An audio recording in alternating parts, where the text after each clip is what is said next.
नमस्कार दोस्तों, स्वागत है आपका हमारे यूट्यूब चैनल पे। कैसे हैं आप सब? आज हम एक बहुत ही विशेष टॉपिक पे बात करने वाले हैं। हमारा मेन मोटो है term life insurance and health life insurance. इन दोनों को क्यों होना चाहिए? क्योंकि बहुत लोगों को नहीं पता होता, लगता है कि वेस्टिंग मनी है, उसका बेनिफिट नहीं पता होता है। अगर आप उस कैटेगरी में हो, हेल्थ प्लान तो लगभग आप कमा रहे हो तो आप सभी कैटेगरी में आ जाते हो, स्टार्टिंग में ही ले लेना चाहिए। ज़रूरी नहीं है कि जब बीमारी आती है तभी हेल्थ प्लान लेना ज़रूरी है, क्योंकि हम जो पैसा सेविंग करते हैं ना, या जो बचा के रखते हैं अपनी कमाई का पार्ट, अगर आज की डेट में सबसे बड़ा एक्सपेंस नॉर्मल सामान्य पर्सन के लिए है तो हॉस्पिटल। अगर आप हॉस्पिटल एक बार चले गए ना, तो वहाँ पे इतने सारे बिल बनेंगे। आपको भी पता है कि छोटी सी चीज़ के लिए कितना पैसा, कितना एक्स्ट्रा मनी देना पड़ जाता है।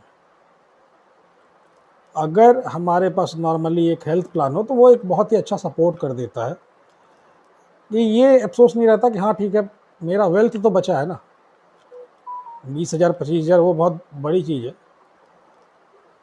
लगता है कि यार कैसे भरेंगे, और भाई वो कुछ नहीं है। हॉस्पिटल में जाओगे ना तो इतने पैसे लाते हैं ना।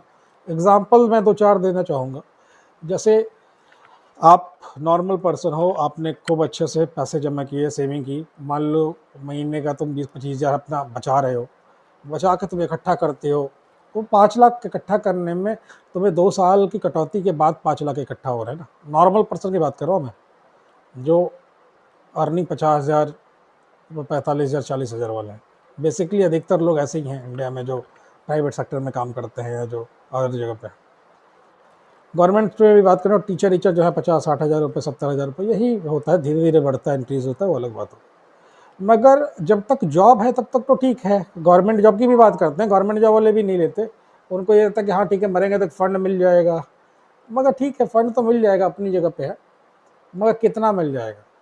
अगर आप मान लो बैंक क्लर्क हो, बैंक पीओ हो, या प्राइवेट सेक्टर में एक अच्छी खासी सैलरी उठाते हो, 5 लाख से ऊपर का उठा रहे हो, तो नॉर्मली टर्म प्लान आपको मिल जाएगा। 5-7 लाख रुपए की इनकम है साल की, भाई 70,000 है तो आप 8 लाख से ऊपर चले गए रेंज, तो आराम से 1 करोड़ का पॉलिसी आपको टर्म पॉलिसी मिल सकता है। और टर्म पॉलिसी में कुछ होता है रेगुलर प्लान जो हर साल आपको भरने होते हैं, उसका प्रीमियम थोड़ा कम होता है। एक अलग अलग डिफरेंट है। एक होता है कि आपको पूरा प्रीमियम वापस आ जाता है, मान लो 5 ईयर्स का पेमेंट किया, फिर सारा प्रीमियम वापस आ जाएगा जब मैच्योरिटी मिलेगी। एक होता है कि कुछ पार्ट इक्विटी में लग जाता है, कुछ पार्ट आपका, जिसको ट्यूलिप बोलते हैं, आपका टर्म भी वो रिस्कवर भी करता है, तो उसमें रिस्कवर भी बैठे, और एक आपका रिटायरमेंट फंड की भी प्लानिंग हो गई। मतलब आपके पास एक है रिटायरमेंट फंड। आपको कोई फंड नहीं मिलने वाला ना, प्राइवेट सेक्टर में तो बिल्कुल नहीं मिलने वाला। मगर आपने जो पैसे जमा किए थे ना, उसका एक अच्छा खासा वैल्यू करके एक अच्छे अमाउंट, हैंडसम अमाउंट में मिल जाता है, क्योंकि मार्केट 12% 18% का रिटर्न जो देती है, उस हिसाब से उसका रिटर्न आता है। सबसे बड़ी बात ये होती है ना कि हम प्राइवेट सेक्टर के जो लोग होते हैं ना, उनको कोई फंड नहीं मिलने वाला लास्ट में।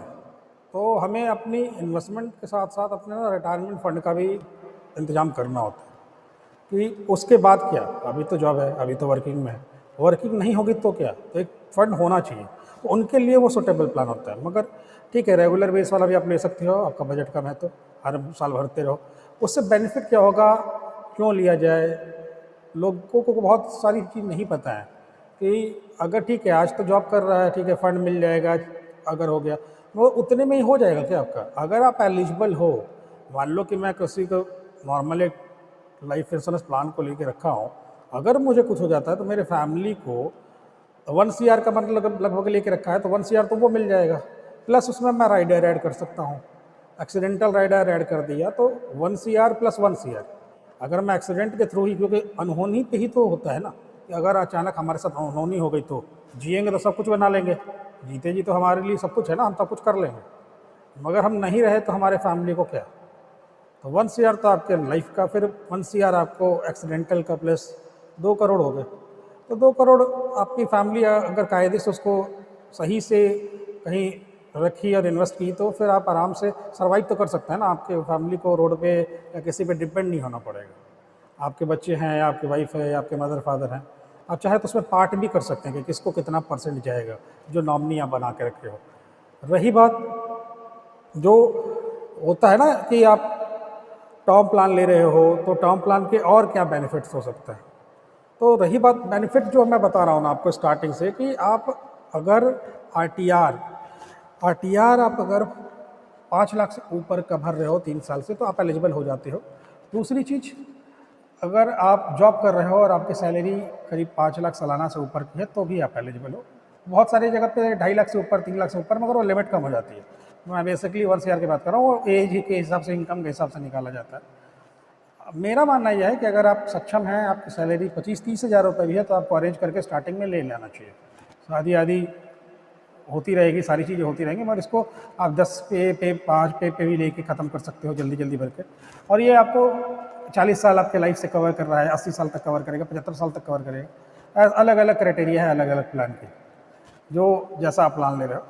अगर वहाँ तक आप कवर कर लिया तो आप तो जी गए, तो फिर सिंपल सी बात है कि आपका सारा काम हो गया। और उस बीच में कौन बंदा है कि आप जैसे 1 लाख रुपये उसको दे दिए। मैं कहता हूँ 1 लाख ही प्रीमियम मान लेते हैं, 30-35 साल की एज है, पीले की बात करें तो 1 लाख करीब प्रीमियम आता है। नॉर्मल प्लान लेंगे, बेसिक प्लान लेंगे, तो वो मान लो एज के हिसाब से 40,000 रहेगा।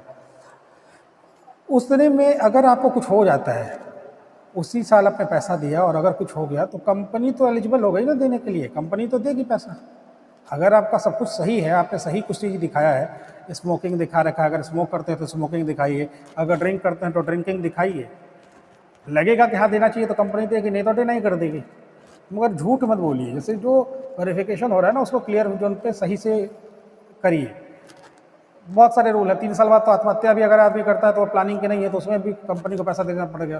पहले डिनाई हो जाता ना, मगर अब बहुत सारे रूल्स आ चुके हैं जिस रूल के थ्रू कंपनी अब डिनाई नहीं कर पा रही, और करना भी चाहिए। हेल्थ प्लान की बात करें तो अगर मान लीजिए मैंने 10 लाख का अपने पेरेंट्स या 5 लाख का प्लान दे के रखा है, कुछ झटके से कुछ भी हो गया उनको, तो वो 5 लाख तक तो एलिजिबल रहेगा ना, उसके बाद जो पैसा लगेगा वो मुझे लगाना है। या 10 लाख तक एलिजिबल रहेगा, जब 10 लाख के बाद जो लगेगा वो मुझे लगाना है। ये नहीं है ना कि हाँ स्टार्टिंग से ही पूरा भार लेके चलना है। अगर नॉर्मल पर्सन के हॉस्पिटलाइज हो गए, कुछ थोड़ा सा सीरियस इशू आ जाता है, तो बिल दिल्ली में कैसे बनते हैं जान ही रहे हो आप। और इलाज कराने तो आदमी अच्छी जगह ही जाता है, क्योंकि जब तक आप रहोगे, जब तक रहेगा सांस चलती रहेगी, तब तक लोग पैसा लगाएंगे, क्योंकि अपने को कोई मरने के लिए तो छोड़ेगा नहीं। मैं देख रहा हूँ आजकल कुछ केसेस आ रहे हैं, अभी सुनने में आपको भी आया होगा, मेरे भी तो आया चुका है कई बार। एक चीज़ ऐसा होता है ना कि आपका अभी बच्चा पैदा ही हुआ है, वो हॉस्पिटल से भी निकला नहीं है, और डॉक्टर आजकल वो कुछ केसेस में हैं भी, कुछ ऐसे अधिकतर केसेस अभी ज़्यादा आ रहे हैं। गंदा पानी पी लिया है बच्चा, ये कर लिया वो कर लिया, उससे अब वो ऑक्सीजन, उसको अभी पैदा हुआ उसको ऑक्सीजन लगा दिया गया उसकी ज़िंदगी के लिए, वो सारी चीज़ों के लिए, उसमें भी 3 लाख 4 लाख 1.5 लाख 2 लाख बिल बन जा रहे हैं, 7-7 लाख तक बिल बने हैं। छोटा सा है, आप गए थे डिलीवरी कराने, आपका बजट 1 लाख का था, अगर ऐसा हो गया तो वो 3 लाख जो बढ़ा वो कहाँ से दोगे आप।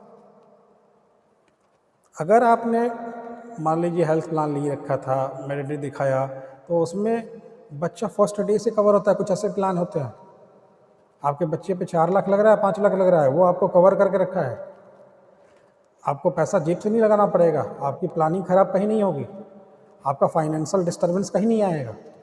और जो जिसके साथ ऐसा हुआ रहता है ना, आप उससे पूछना।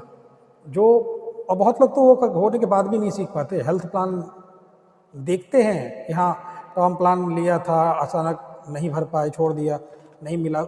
अब जवानी में कुछ हो जाए तो फिर उसका क्या, बंदा तो गए गया, बंदे के बाद क्या बचता है, पैसा ही तो। अगर आप हैं या हम हैं, अगर हम आप जिंदा हैं तब तो हम अपनी फैमिली की पूरी जिम्मेवारी निभा रहे हैं, मगर हम नहीं हैं तो क्या, तो सिंपल सी बात है, पैसा ही ना। आपके क्रेडिट पे पैसा कोई दे दे, यही बहुत बड़ी बात है। आपको पैसा कहाँ से मिल रहा है ये देखना जरूरी है ना। हमारे फैमिली को हमारे बाद पैसा कौन देगा। तो हमें ऐसी प्लानिंग करनी है कि अगर हम हैं तो सब कुछ ठीक है, नहीं भी है तो हमारा कम से कम फैमिली बैकअप बना रहे, सेफ्टी रहे। इसलिए मैं कहता हूँ कि हेल्थ एंड टर्म एक लाइफ का पार्ट है। आप अगर अच्छी जॉब कर रहे हैं, ठीक ठाक कमा रहे हैं, तो आपको अपने बचत में से निकाल के इतना तो लेना ही चाहिए। ये दोनों चीज़ ज़रूर होनी चाहिए आपके पास। और डिटेल में ब्रीफ कुछ होगा तो मैं आप लोगों को ज़रूर बताऊंगा। अभी के लिए इतना ही। आप थोड़ा रिसर्च करिए, चीज़ों को देखिए, और आप ज़रूर उठाइए। जितने कम एज में उठाएंगे प्रीमियम उतना ही कम जाता है टर्म प्लान का। तो आपकी एज ही बेनिफिट है, और इसको बिल्कुल अपने एक इन्वेस्टमेंट पार्ट में रखिए आप, क्योंकि आप मार्केटिंग में जॉब कर रहे हैं, बाहर जा रहे हैं, प्राइवेट सेक्टर के बैंकों में काम कर रहे हैं, तो 1-2 लाख हद आदमी, वो जो आप कहते हैं ना मेरे को तो हेल्थ प्लान मिला हुआ है, कितने तक कवर करता है, कभी देखा है उसको, चेकआउट किया है? तो वो सब एक ठीक है, मगर आप प्राइवेटली एक लेके रखो, आपके फैमिली को ज़रूरत पड़ सकती है। आपके टर्म प्लान में प्राइवेट सेक्टर के बहुत सारे कंपनियां हैं जहाँ पे लोग जॉब करते हैं मार्केटिंग की, डेली बाइक लेके निकल रहा है, डेली गाड़ी लेके चल रहा है। अगर कुछ हो गया तो कंपनी कितना पैसा देती है घर वालों को, कितना देती है आपको अच्छे से पता है। बेसिकली मिनिमम अमाउंट देती है 1-2 लाख रुपए, जिसकी कोई वैल्यू नहीं है। उसका एक तरह से कहा जाए तो 13 ही ना हो पाए उसमें।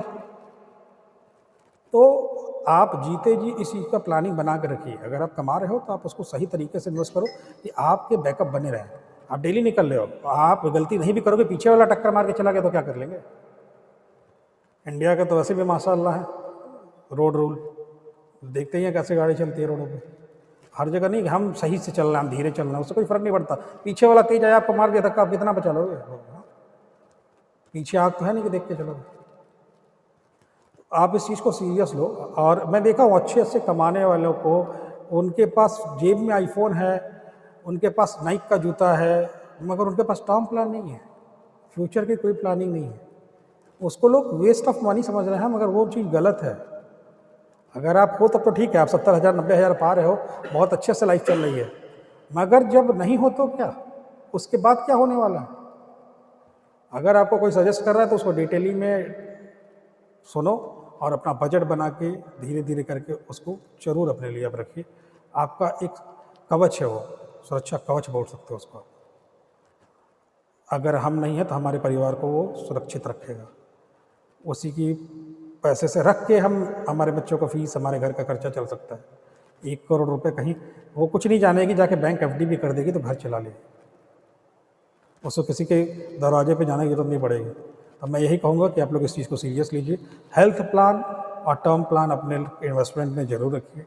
उसके बाद तो हम शेयर मार्केट और इन्वेस्टमेंट सब कुछ बता ही रहे हैं। आप बने रहिए, आगे भी बताते रहेंगे, अपडेट करते रहेंगे। अभी के लिए इतना ही, चलिए बाय बाय, टेक केयर।